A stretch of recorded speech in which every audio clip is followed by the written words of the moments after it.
Discipline और अपनी आदतों पर काबू पाने की सलाहियत का सबक।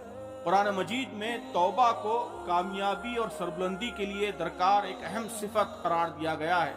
वया कौम इस्तगफिरू रब्बकुम सुम्मा तूबू इलैहि युरसिलिस समा अलैकुम मिदरारा व यज़िदकुम कुव्वतन इला कुव्वतिकुम। ऐ मेरी कौम के लोगों, अपने रब से माफी चाहो, उसी की तरफ पलटो, वो तुम पर आसमान के दहाने खोल देगा और तुम्हारी मौजूदा कुव्वत पर मजीद कुव्वत का इजाफा करेगा। यानी जो दुनियावी मसाइल हैं वो हल करने के लिए भी तौबा जरूरी।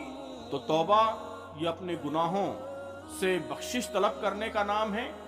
और जो कुछ हमारे उलमा ने लिखा है कि तौबा में ये बात भी शामिल है कि उस गुनाह को छोड़ने का पुख्ता आज़म आपके अंदर पाया जाए। आप उस गुनाह को छोड़ें तो गोया तौबा चेंज होने की सलाहियत का नाम, स्टेटस को तोड़ने की सलाहियत का नाम, वो इज्तिमाई फ्लेक्सिबिलिटी का नाम है जिसे आप जदीद इस्तिलाह में चेंजिएबिलिटी कहते हैं, बदलने की सलाहियत। के बाज़ कौमें वो होती हैं कि वो अपनी कमज़ोरियों को महसूस करती हैं, उनको मालूम होता है कि ये हमारी कमज़ोरी है, लेकिन इसके बावजूद वो उस कमज़ोरी को दूर नहीं कर पाती, अपने आप को बदल नहीं पाती। लेकिन जो कामयाब कौमें होती हैं, जिस लम्हे उनको महसूस हो कि ये उनकी गलती है, ये रवैया नामुनासिब रवैया है, बदलना चाहिए, तो बदलने में उनको देर नहीं लगती।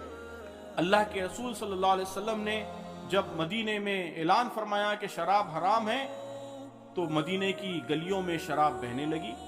जो लोग कई नस्लों से शराब के आदी थे, शराब पर फख्र किया करते थे, कई 100 साल पुरानी शराब उनके पास रखी हुई थी, उनको एक सेकंड नहीं लगा शराब छोड़ने की, एक सेकंड नहीं लगा। ऐलान हुआ और शराब गलियों में बहने लगी। तो ये अपने आप को फौरी बदलने की सलाहियत, अपने आप को चेंज करने की सलाहियत, ये बहुत बड़ी क़ुव्वत है और ये कामयाबी की कुरान के मुताबिक एक बड़ी अहम शर्त है कामयाबी के लिए।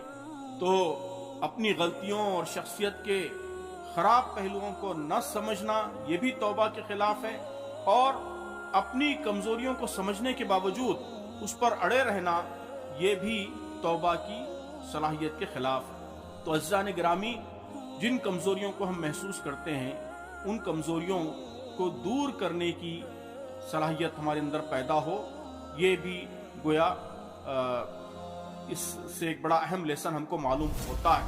लेकिन आपने देखा कि जो रेजिस्टेंस कदम कदम पर महसूस हुआ इस पूरे पेंडेमिक के दौरान, उससे यही मालूम होता है कि ये सलाहियत अभी हमको अपने अंदर पैदा करने की ज़रूरत